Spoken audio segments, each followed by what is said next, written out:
কলে মই জুনমণি দেৱীখন মই আপোনাৰ কাষলৈ আহিছোঁ যে আপুনি এগৰাকী অধিবক্তা আৰু আনফালে যে আপুনি এগৰাকী নাৰী অসমীয়া নাৰী এটা সাংস্কৃতিক গুণ আছে মানে বৈশিষ্ট্য আছে বুলি সকলোৱে কয় আৰু অসমীয়া সংস্কৃতিক অসমীয়া নাৰীয়ে প্ৰতিনিধিত্ব কৰে বুলি কয় কিন্তু শেহতীয়াকৈ যিটো ঘটনা ঘটিছে মানে এইটো দেখোন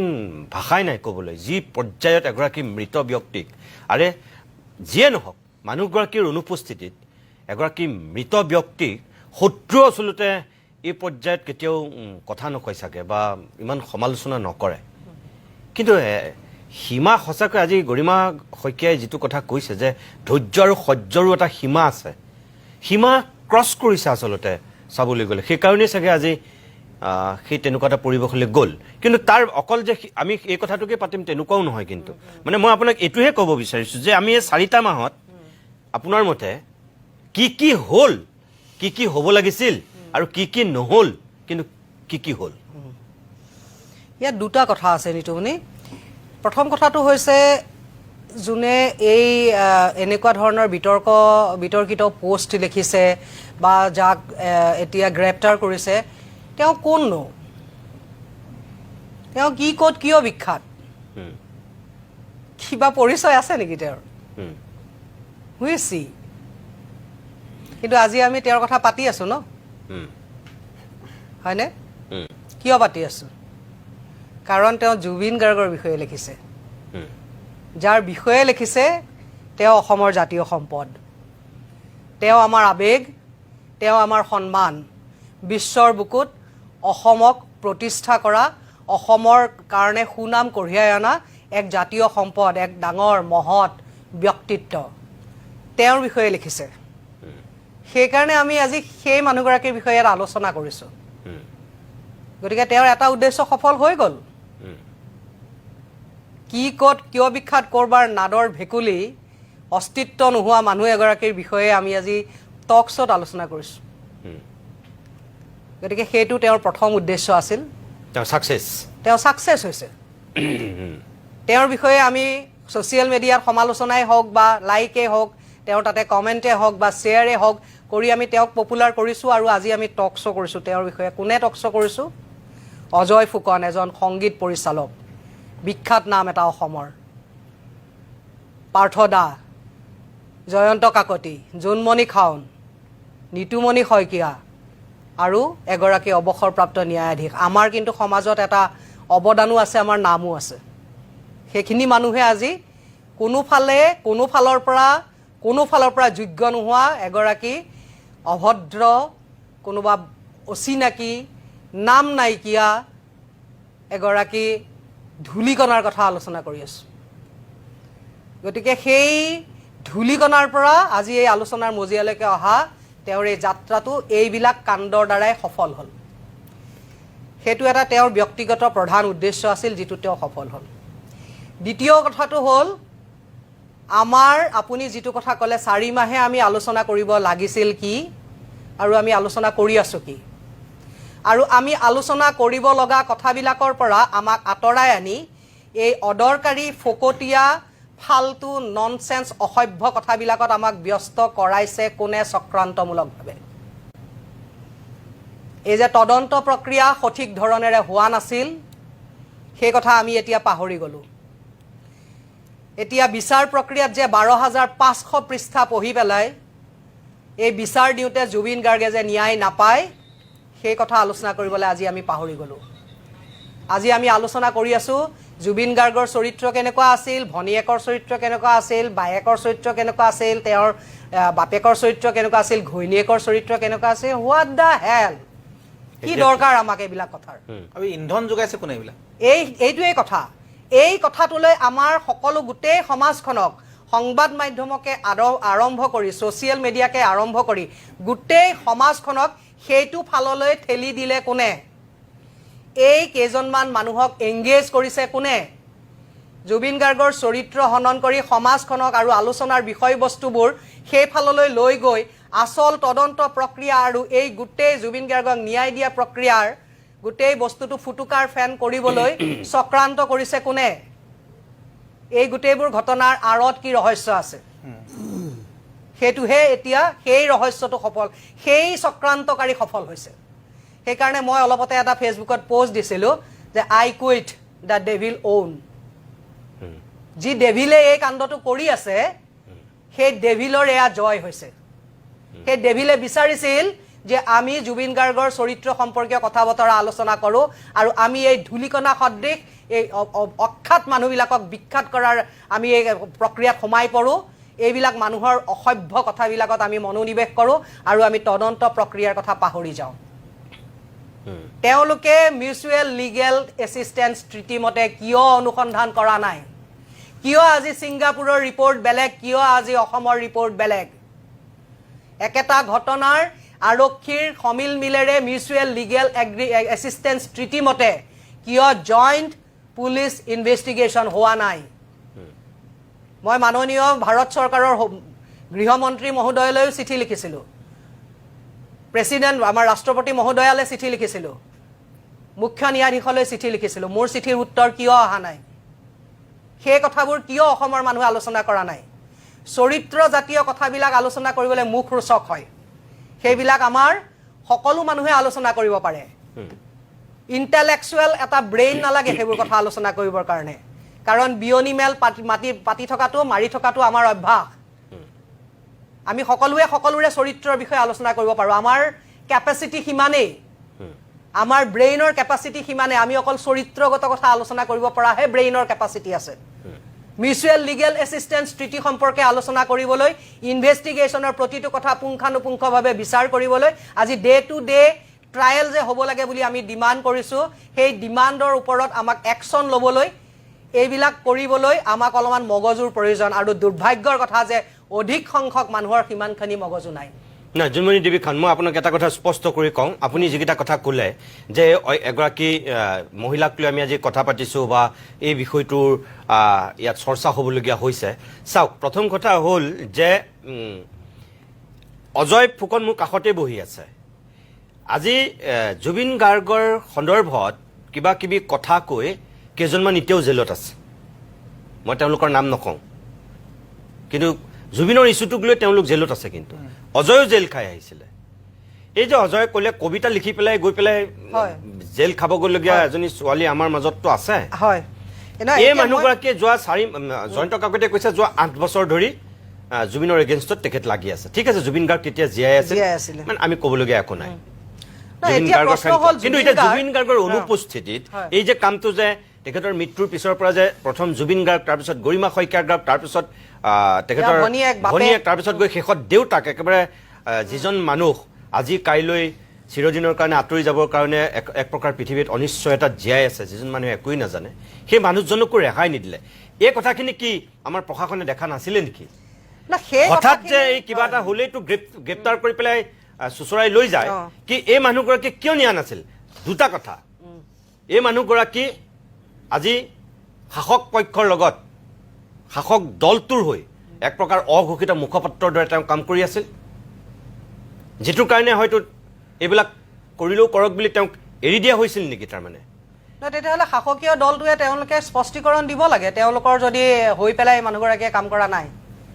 তেতিয়াহ'লে শাসকীয় দলটোৱে মই ভাবোঁ এটা স্পষ্টীকৰণ দিব লাগে যে তেওঁ আমাৰ মুখপাত্ৰ নহয়, তেওঁ আমাৰ সদস্য নহয়, বা তেওঁক আমি এইটো কাম কৰিবলৈ কোৱা নাই। শাসকীয় দলটোৰ প্ৰতি যদি আঙুলি গৈছে, সন্দেহৰ আঙুলি যদি গৈছে, তেতিয়াহ'লে শাসকীয় দলটোৱে এইটো স্পষ্টীকৰণ যদি নিদিয়ে, তেতিয়াহ'লে আমি বাধ্য হ'ম যে শাসকীয় দলটোৰ নিৰ্দেশনাত এই কামবোৰ হয়তো কৰিছে। আপুনি দিনৰ ভাগত চাগে শুনা নাছিল, পাৰ্থ গোস্বামীয়ে স্পষ্টকৈ কৈছিল, আৰু পাৰ্থ গোস্বামীৰ লগতে ৰাজা, যিগৰাকী জুবিনৰ দীৰ্ঘদিনৰ সহযোগী, ৰাজা বৰুৱাইও এটা কথা কৈছে যে বেকত কোনোবা শক্তিশালী মানুহ নাথাকিলে এই ভদ্ৰ মহিলাই এনেধৰণৰ কাম কৰি থাকিব নোৱাৰে। ধাৰাবাহিক কেতিয়াও লিখিব নোৱাৰে। তেওঁ টেগ কৰে, কিন্তু তেনেকুৱা শাসক দলৰ মানুহবিলাককে টেগ কৰে। গতিকে মই সেইকাৰণে কৈছো, আজি মই পাৰিম যে দুদিনত, মইতো দুদিন যদি এনেকে অকল জয়ন্তৰ কথাই লেখক, জুবিন গাৰ্গ বাদেই দিয়ক, মোকতো দুদিনতে ডিঙিত ধৰি সোমাই থৈ দিব। তেওঁ ইমান দিন চান্সটো কিয় পালে? কোনোবা যদি পাৱাৰফুল মানুহ বেকত নাই, ডেফিনেটলি থাকিবই লাগিব আৰু এনেকুৱা ধৰণৰ যে কথা কৈ আছে এইবোৰ ক'ৰ পৰা লিক হৈছে আৰু এইবোৰ কথা কি অকল আমি দুজনে ফেচবুকত দেখি আছো নে গোটেইটো অসমক পৃথিৱীৰ চবে দেখি আছে সঠিক তদন্ত যদি হয় যে ক'ৰ পৰা লিক হৈছে এইবিলাক কথা নহয় সৰু সুৰা কথা এটা কোৱা মানুহবিলাককো জেলত ভৰাইছে সৰু সুৰা কথা কোৱা সকলোকে জেলত ভৰাইছে মজিয়াটো এইবিলাক ধৰণৰ কিছুমান কথা সাক্ষৰ বা এনেকুৱা আলোচনা হৈছিলে এনেকুৱা ধৰণৰ কথা কিছুমান আৰু তদন্ত চলি থাকোতে একাংশ লিক কৰিছিল তেতিয়া। অপৰাধী আৰু হত্যাকাৰীয়ে আমি শুনা মতে যে তেওঁলোকে ব্লেকমেইলো কৰিছিলে এনেকুৱা ধৰণৰ কিছুমান কথা কয় তাৰমানে এতিয়া গোটেই কথাবোৰ ক'ৰ পৰা লিক হৈছে যে অপৰাধীয়ে ক'ৰবাত নহয় ক'ৰবাত এইবিলাক কথা কৈছে আৰু সেই কথাবিলাক ক'ত কৈছে ক'ৰ পৰা লিক হৈছে এইবিলাক কথা জনাটো খুব আজি তাৰিখত প্ৰয়োজন নহ'লে যদি শিখা শৰ্মাক অপৰাধী বা কোনোবা আমাৰ আশে পাশে থকা মানুহে যদি সহায় কৰা নাই তেনেহ'লে এনেকুৱা ধৰণৰ কথা ক'বলৈ শিখা শৰ্মাই কেতিয়াও সাহস কৰিব নোৱাৰে এনেকুৱা ধৰণৰ কথা কাৰণ যিবিলাক কথা মানে অতি মানে নিন্দনীয় আচলতে এইবিলাক কথা কৈ আজি যি ধৰণৰ এক বিশৃংখল বিভ্ৰান্ত কৰিছে আজি নতুন প্ৰজন্ম উঠি অহা প্ৰজন্মই কালি জুবিন গাৰ্গৰ বিষয়ে যদি ক'ৰবাত এনেকুৱা ধৰণৰ লিখা পায় তেনেহ'লে কোন পথে যাব আপুনি নাই জুবিন সেইবোৰ লিখা পঢ়িতো বহুতে মাকক সুধিছেতো এতিয়া দেউতাকক সুধিছে ন এনেকুৱা আছিলে নেকি জুবিন গাৰ্গ এনেকুৱা কোনোফালে কোনো আমাৰ মগজৰ মানে আমাৰ কেপাচিটি নাইকিয়া আমাৰ মানুহবিলাকে মহাত্মা গান্ধীৰো চৰিত্ৰ হনন কৰে সেই মহাত্মা গান্ধীয়ে অহিংস আন্দোলনে ভাৰতবৰ্ষক কিন্তু আজি স্বাধীন কৰি থৈ গ'ল সেই মহাত্মা গান্ধীৰ চৰিত্ৰ হনন কৰিবলৈও যায় তেওঁলোকে শংকৰদেৱৰো চৰিত্ৰ হনন কৰে কাৰণ চৰিত্ৰ হননটো আটাইতকৈ সহজ কাম ন গতিকে সেই কামটো কৰিবলৈকে যিকোনো মানে কোনো কোৱালিফিকেশ্যন নালাগেতো সেইটো কাম কৰিবলৈ গতিকে সেইটো এটা বিয়নিমেলৰ টপিক নহয় জানো গতিকে সেই কামবোৰ কৰে এতিয়া মোৰ কথা হ'ল যে এই যিটো কথা আপোনালোকে আলোচনা কৰি আছে মই সেইটোৱেই কৈছোঁ যে এই মানুহগৰাকীৰ ওপৰত অতদিন এই মানুহগৰাকী বুলি নহয় আৰু কোনোবা এজন জ্যেষ্ঠ সাংবাদিকেও লিখিছিল দেই খুব বেয়াকৈ জুবিন গাৰ্গৰ চৰিত্ৰ হনন কৰি এজন জ্যেষ্ঠ সাংবাদিকে প্ৰথম আৰম্ভ কৰিছিলে তেওঁ তাৰপিছত একে চাইমুলটেনিয়াছলি আৰু এনেকুৱা হ'ল তাতে আৰু কেইবাগৰাকীও মানে মানুহে কমেণ্ট দি মেলি এতিয়া প্ৰশ্ন হ'ল জুবিন গাৰ্গ আমাৰ জাতীয় সম্পদ হয় নে নহয় যেনেকৈ আমাৰ চাহপাত আমাৰ জাতীয় আমাৰ অসমৰ সম্পদ যেনেকৈ আমাৰ গড় অসমৰ সম্পদ কাজিৰঙা অসমৰ সম্পদ তেনেকৈ জুবিন গাৰ্গ আমাৰ মানৱ সম্পদ অসমৰ জাতীয় সম্পদ হয় নে নহয় ডেফিনেটলি যদি জুবিন গাৰ্গ আমাৰ জাতীয় সম্পদ হয় যিজন গায়কে 40,000 গান গাইছে তেওঁ 38টা ভাষাত গান গাইছে আৰু তেওঁ ইমান অকল গানেই গোৱা নাই তেওঁ এজন চিত্ৰ পৰিচালক তেওঁ এজন মানৱ দৰদী এজন ব্যক্তি তেওঁ বানপানীৰ সময়ত মানুহক সাহায্য কৰা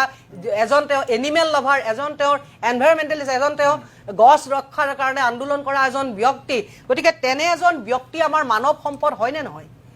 গতিকে আমাৰ যদি জাতীয় সম্পদ গড়ক সুৰক্ষা দিয়াটো আমাৰ চৰকাৰৰ দায়িত্ব তেতিয়াহ'লে আমাৰ মানৱ সম্পদ জুবিন গাৰ্গক সুৰক্ষা দিয়াটো চৰকাৰৰ দায়িত্ব হয়নে নহয় 100% জীৱিত অৱস্থাতো তেওঁক সুৰক্ষা নিদিলে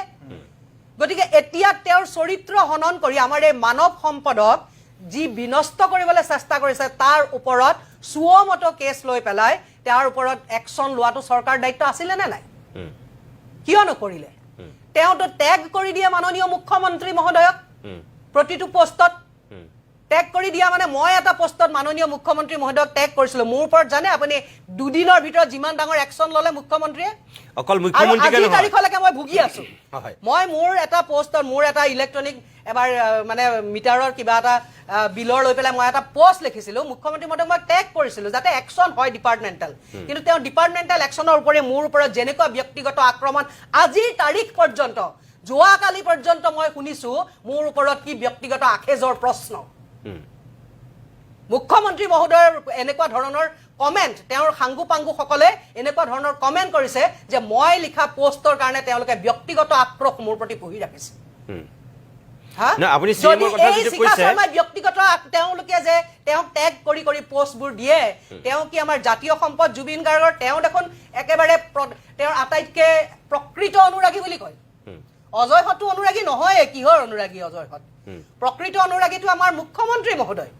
গতিকে সেই প্ৰকৃত অনুৰাগীজনক টেগ কৰি আমাৰ জাতীয় সম্পদ জুবিন গাৰ্গৰ চৰিত্ৰ হনন কৰি কোনোবাই পোষ্ট লিখি আছে আৰু তেওঁ এতিয়ালৈকে কোনো একশ্যন লোৱা নাই যেতিয়ালৈকে গোটেইবোৰ মানুহে আজি গৈ এজাহাৰ দাখিল কৰিব লগা অৱস্থা হ'ল এজাহাৰ দাখিলৰ পিছতহে একশ্যনত নামিলে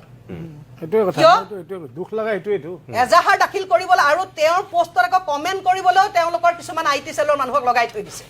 সেইবিলাকৰ প্ৰফাইল পিকচাৰবোৰ গৈ গৈ চাবচোন কমেণ্ট কৰাবিলাকৰ বেছিভাগৰ প্ৰফাইল লক বিজেপিৰ পতাকা হা কোন তেতিয়াহ'লে সেইবোৰ যিবিলাকে জুবিন গাৰ্গৰ চৰিত্ৰ হনন কৰা পোষ্টবিলাকত কমেণ্ট কৰি আছে সেইবোৰ কোন তাৰমানে জুবিন গাৰ্গৰ যিটো আৱেগ বা জুবিন গাৰ্গৰ যিটো মানে এতিয়া ঈশ্বৰ পুত্ৰ বা একেবাৰে জুবিনক যেনেকৈ মানুহে সেৱা কৰি আছে আজিৰ দিনটোত অনুপস্থিতিত সেই আৱেগটো নোহোৱা কৰিবৰ কাৰণে এনেধৰণৰ কিছু নহয় আৱেগ নহয় নিতুমণি জুবিন গাৰ্গ এক শক্তি হয় না সেই শক্তি আৱেগ নহয় না না আৱেগ মানে মই এইটো শক্তি মই যেনেকে আমি সৰ্বমংগল মংগল্যে শিৱে সৰ্বাৰ্থ সাধিকে শৰণে ত্ৰম্বকে গৌৰী নাৰায়ণী নমস্তুতে বুলি কৈ মোৰ গাৰ নোম থিয় হৈ যায় মা দুৰ্গা মা কালীক সম্পূৰ্ণ মানে সন্মুখত আনি লৈ তেনেকৈ জুবিন গাৰ্গক স্মৰণ কৰিলে অসমবাসীৰ গাৰ নোম থিয় হৈ যায় জুবিন গাৰ্গ আমাৰ শক্তি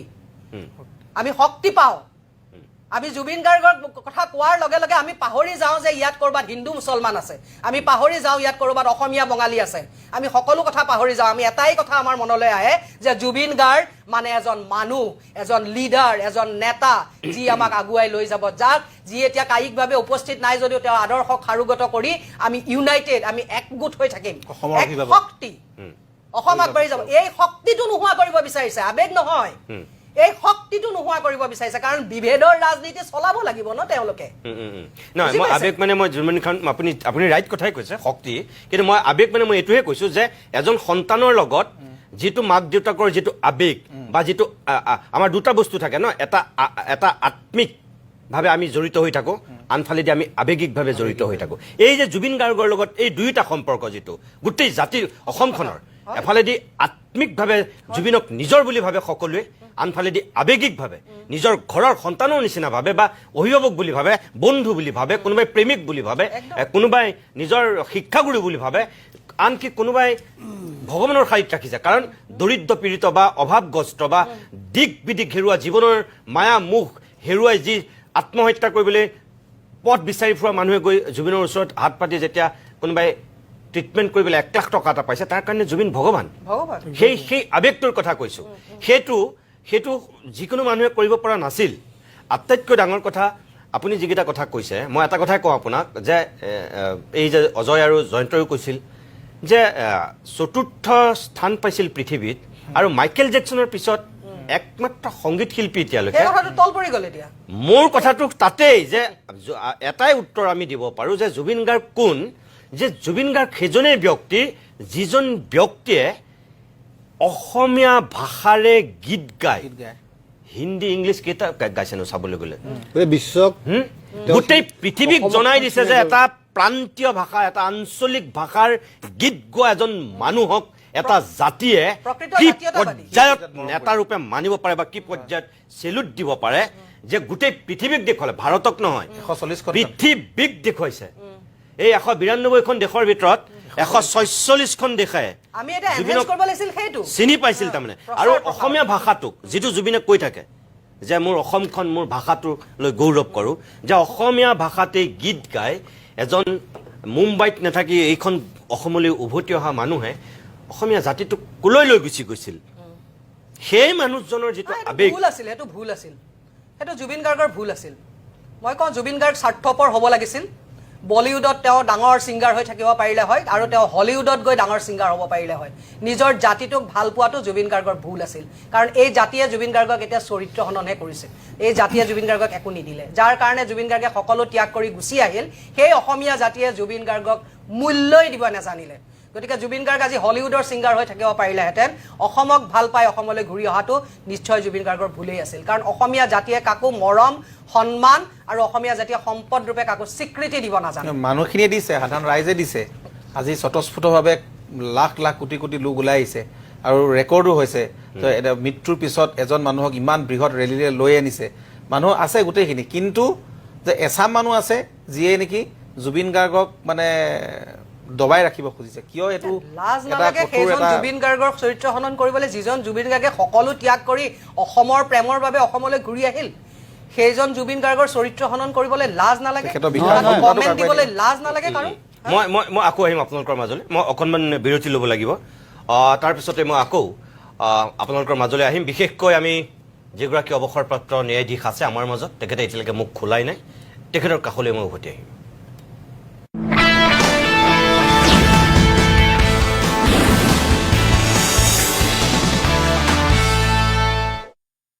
অলপ চিন্তা কৰি চাওক আপোনাৰ লগত এনেকুৱা কিবা আছে যিয়ে জগত সলনি কৰিব পাৰে জানেনে কি আপোনাৰ নিজ